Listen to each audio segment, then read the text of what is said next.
내란 특검팀 2차 조사 후 윤석열에게 구속영장을 청구했습니다. 조사 2회차 만에 이렇게 신속하게 이루어질 수 있었던 이유는 강희구 전 대통령 부속실장, 한덕수 전 국무총리, 김성훈 전 경호처 차장의 조사 결과 가능했던 것으로 보입니다. 강희구 전 대통령 부속실장은 조사에서 지난해 12월 5일 사후 계엄 선포문을 출력해 한덕수 전 국무총리와 김용현 전 국방부 장관의 서명을 받았다. 한 전 총리와 김 전 장관 서명을 받은 뒤 강희구 전 실장은 지난해 12월 7일 오전 대국민 담화를 마친 윤 전 대통령을 찾아가 마지막으로 서명을 받았다고 한다. 그러나 이튿날인 지난해 12월 8일 오전 9시께 한 전 총리가 강 전 실장에게 전화해 사후 문건을 만들었다는 게 알려지면 또 다른 논쟁을 낳을 수 있으니 없던 일로 하자며 폐기를 요청했다. 이 조사로 윤석열 전 대통령의 허위 공문서 작성 혐의가 영장 청구서에 포함된 것으로 보이며 지금껏 사실을 부인하던 한덕수 총리도 모든 내용을 이제는 인정한 것으로 보입니다. 김 전 차장은 윤석열과 변호인이 같은 것으로 알려졌었습니다. 그리고 대통령에 대한 혐의를 모두 부인해왔습니다. 그러나 변호인이 없는 수사에서 조사 내용을 뒤집은 것으로 보입니다.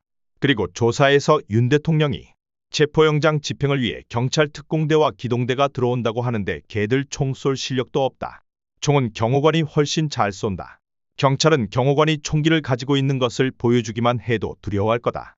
총을 가지고 있다는 걸 좀 보여줘라. 라고 말했다고 했습니다. 또 비화폰에 대한 내용을 삭제하라는 지시가 있었던 것으로 조사되었다고 합니다. 이 조사 결과로 특수공무집행방해 고위공직자범죄수사처의 체포영장 집행을 방해한 혐의, 경호처법의 직권남용 교사 비상계엄 관련자들의 비화폰 통화기록 삭제 지시 혐의 등의 내용으로 구속영장이 청구된 것으로 보입니다. 구속영장의 심사는 오는 9일 오후 2시 15분 남세진 판사가 맡는다고 합니다. 부디 재판부는 올바른 판단을 내려주길 바랍니다. 자, 이 얘기부터 해봅시다. 윤석열 영장 청구됐는데 영장 청구될 줄 알았지 그쪽에서. 알았죠. 첫 조사 있지 않습니까? 첫 조사 끝나자마자. 두 번째 질문부터 윤석열이 알아서 두 번째? 예. 두 번째 질문이 뭐였대 도대체? 모르겠어요. 그런데 두 번째 질문부터 알아서 그때부터 땡깡을 부리기 시작했다는 게 두 번째 질문에서 영장 치려고 하는 거구나. 네. 감 잡아서 나 조사 못 받겠다고 배째다. 들어놓은 게 영장 칠 거를 알아서 바로 들어놓은 거였습니다. 그러니까 그게 무슨 충격적인 질문이라는데 그게 김영남 의원님 이거 뭔지 아십니까 혹시? 글쎄요, 저도 잘 모르겠는데요. 왜 나오셨어요 그러면? 어려니까 나왔죠. 검사 출신으로 지금. 아니, 노희 근데 변호사 아시는 거 아니야? 그 정도 보안 유지는 돼야죠. 노희 변호사도 몰라요? 그러면 이거 어떻게 되는지 알아요? 갑자기 봉지욱 기자가 노상원과 김건희 비아폰 통화 기록이 있는 것처럼 SNS 달랑 썼단 말이죠. 예. 아니 처음에 계엄 나왔을 때 버거보살 노상원 나왔을 때 노상원 주변 사람들은 또 안산에 가서 그 아시보살이랑 그 주변 사람들 얘기를 물어봤더니 무슨 얘기를 하냐면 바로 노상원은 윤석열하고 아주 막역한 사이였고 김건희하고 친했다 이 얘기를 해요. 그 사람들이? 예. 원래 저기 김용현이 윤석열의 최측근이 되기 전에 그 역할을 노상원이 했다고 얘기. 거꾸로? 노상원이 먼저 했어요. 우리가 알고 있기로는 김용현이 노상원을 끌어들인 것처럼 아니요. 그렇게 그렇지 않습니다. 대체로 보도가 됐는데 네. 그게 아니라 노상원을 먼저 알았다고? 노상원이 그 자리에 있었다는 거예요. 그래서 검사 시절에 이제 정치에 입문하지 않습니까? 대권 캠프를 꾸리고 이 얘기를 해준 사람은 누구예요? 소스가 뭐야? 무속인이에요. 그래가지고 무속인 협회 회장이셔 그 동네. 근데 그래서 제가 그 얘기만 했어요. 그 얘기만. 그 무속인은 자기는 그렇게 들었다. 네, 자기는 그렇게 알고 있었다. 이 사람이 노상원이 그 신기가 있고 뭐 그런 것이 아니고 기둥서방이었고 그 얘기가 거기서 나왔잖아요. 맞잖아. 너무 과한 얘기인데 하여튼 그 사람 주장이야. 그 사람 주장이에요. 그런데 그분 얘기가 노상원은 매우 중요한 사람이었는데 윤석열한테 핵심적인 정치나 군사에 대해서 그리고 대통령에 대한 조언을 해주던 사람이다. 그런 얘기 나왔어요. 노상원을 축켜 세우면 윤석열이 박수를 쳤고 뭐 이런 보도가 있긴 했어요. 예. 그래서 노상원이 윤석열하고 경례를 했다 참.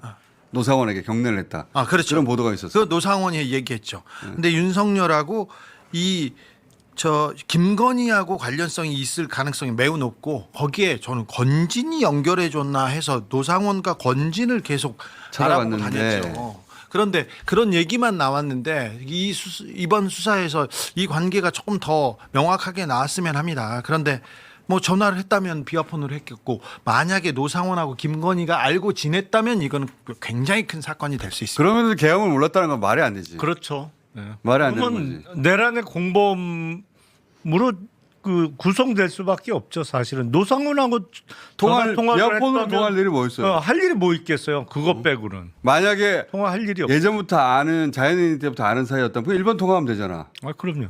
비화폰을 통화했다는 자체가 노상원과 계엄 관련성일 수밖에 없잖아요. 근데 노상원이 주변에 얘기했던 거 윤석열이 앞으로 대통령이 될 것이다 어찌어찌 될 것이다 이런 얘기를 보고 노상원이 윤석열과 김건희 그리고 집안에 대해서도 매우 구체적인 얘기를 했다는 얘기가 있어서 이 부분은 특검에서 꼭 들여다봐야 될 대목입니다. 그리고 지금 일단 그 무속인이 자기가 노상원으로부터 들었다는 얘기가 이런 얘기고 그렇죠. 네.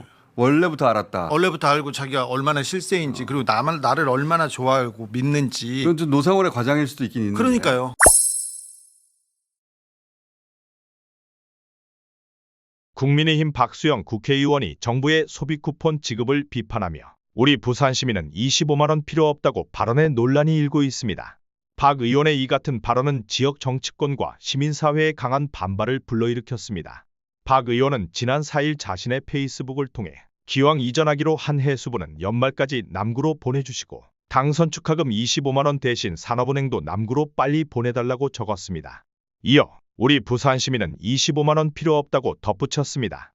박 의원의 페이스북에는 당신이 뭔데 필요 없다고 하냐 나는 필요하다. 윤석열이 공약한 산업은행 이전을 그동안 닥치고 있다가 이제 와서 우리 부산이라고 말하시면 안 됩니다. 의원님과 받기 싫으신 분들만 필요 없다 하세요. 저는 필요하고 또 받을 겁니다. 의원님 개인 생각을 부산 시민 전체의 생각처럼 말씀하시면 안 되죠. 박수영, 나는 남구 주민이다. 생활지원금 25만 원 절실하다. 너는 1억 넘는 세비를 받으니 필요 없겠지만 네가 뭔데 부산 시민은 필요 없다고 하느냐 등의 반응이 달렸습니다. 저번에는 구의원이 그러더니 이번에는 국회의원이 여러분 다음 지방선거는 좀 바꿔보세요. 맞아요. 아유 정치인이 그놈이지 뭐 이런 말 하지 마세요. 진짜. 뭘 그놈입니까? 부산 침체 왜 침체됐는지 결론 났잖아. 정치인들이었어. 내란이 종식되고 부산이 개선되기를 희망하신다면 구독, 좋아요 눌러주세요. 감사합니다.